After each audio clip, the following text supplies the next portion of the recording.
ए video clip रे जड़े युवक को गां दांडरे एक विद्युत खुंटे बांधी बेकरे जोतामाल पिंधा जाइथिबार दृश्य देखा मिली। तेरे यह अभावन दृश्य रासोल थाना बेड़ापड़ा गांव बोली जमापड़ी। सूचना मुताबक जड़े नवम श्रेणी छात्री को संपृक्त युवक जनक क्रमागत नाबालिका दुर्व्यवहार करते अतिष्ठ हो नाबालिका परिवार लोके ग्रामवासी मिसी युवक को खुंटे बांधा सहित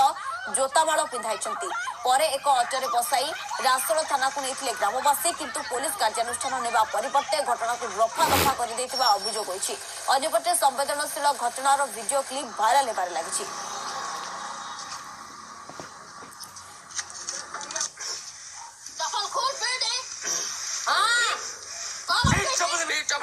अधिक सूचना पाई फोन लाइन अच्छे आम प्रतिनिधि प्रभात पृष्टि। प्रभात वर्तमान सुधा पुलिस प्रतिक्रिया कौन रोची कौन पाई रफा दफा करागला?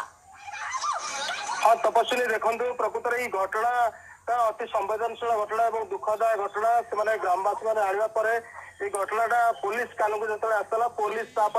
से दिन कार्यानुष्ठान नहीं नाला एवं गणमाध्यम प्रकाश पर पुलिस तत्पर उठी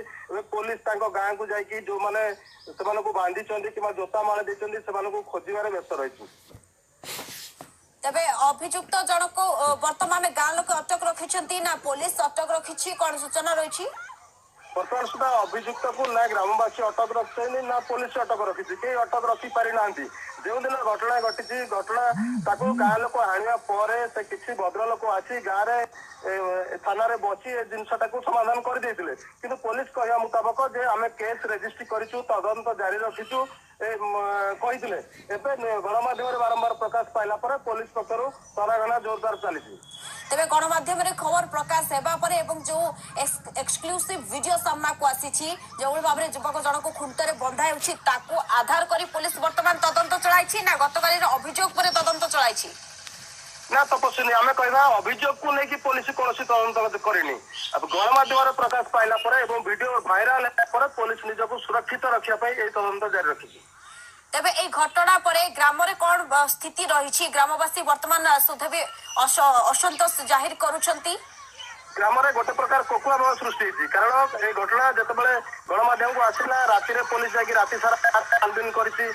पुलिस स्टाफ जाकि फेरी आसछंती क्या धरी पारती एबे भी पुलिस जाकि पहुंचिकी से गाँव पूरा तनाघना जारी रखिछंती। तेबे प्रभात पुणी थे घटना संपर्क में जानवा चाहबू जहाँकि सूचना रही जड़े नवम श्रेणी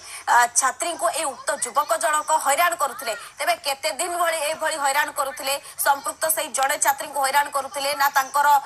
अन्य कौन जो छात्र छात्री को एभली हैरान कर दृश्य सामना को आसी पूर्व आम कहीपर तपस्विनी से नाबालिका हूँ से गाँव से साईर और से युवक से साईर ये बारंबार से स्कूल को जीवा आसा समय पर्टिकुलर से झीटा को बारंबार कमेंट करुला विभिन्न प्रकार अश्लील कथबार्ता करुला जो उत्क्षिप्त होगी उत्तेजित होगी साई पड़िशा हो कि परिवार लोक एमाने टार्गेट रखी आम उचित शिक्षा गोटे दबा ए दृष्टि कौन कले से जो पाखे से पहुंची बांधी देती खुंटे बांधिकी थाना को आनी।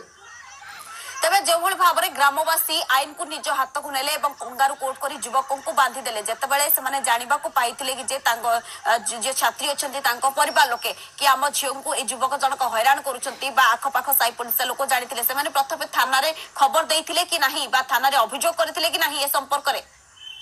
से प्रथमे थाना रे अभियोग करिवार थिला किंतु से वर्तमान एबे जतले जानिले जे से आईन को हाथ को नहीं गले आ पाखे किसी करिवार नै से बाध्य होई समस्त फेरार हो जाइछंती। एक्चुअली आम जब कहवाक चाहिए जो जदि से कमेंट कला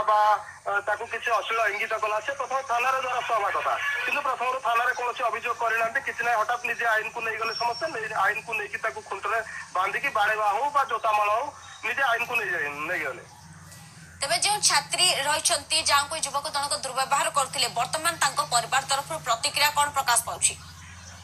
परिवार तरफ एबे तो किसी प्रतिक्रिया आम आनी पारिनु एवं प्रतिक्रिया आने को चेष्टा करूँ कारण जेहेतु पुलिस जाकि पहुंची से जानीगले आम आरेस्ट हबू जेहेतु आईन को हाथ को नहीं जेहेतु गोटे कंगारू कोर्ट भाया कार्यक्रम से सब फेरार हो जाती माने घरे ना कहीं। तेबे पुलिस केउ केउ दिगरे अधिक तदंत करुछि? पुलिस वर्तमान चाहूँगी जेहेतु गोटे कांग्रेस कोर्ट जेहेतु गोटे आईन को हाथ को नेले एटा गोटे अमानवीय जिनस जेहेतु ये करछि से प्रथमे तांको अरेस्ट करिवे एवं तापर आईन दिग कुआड़ को नेबे कौन करिवे से दृष्टि से चिंता करिवे बोली जहाँ हमें थाना सूत्र जहाँ पाइछु। धन्यवाद समस्त सूचना प्रतिनिधि प्रभात पृष्टि से नहीं कि अधिक आलोचना करुले ढेंकानाल हिंदोल कंगारू कोर्ट हिंदोल उपखंड में कंगारू कोर्टर वीडियो भाइराल होबार लगी।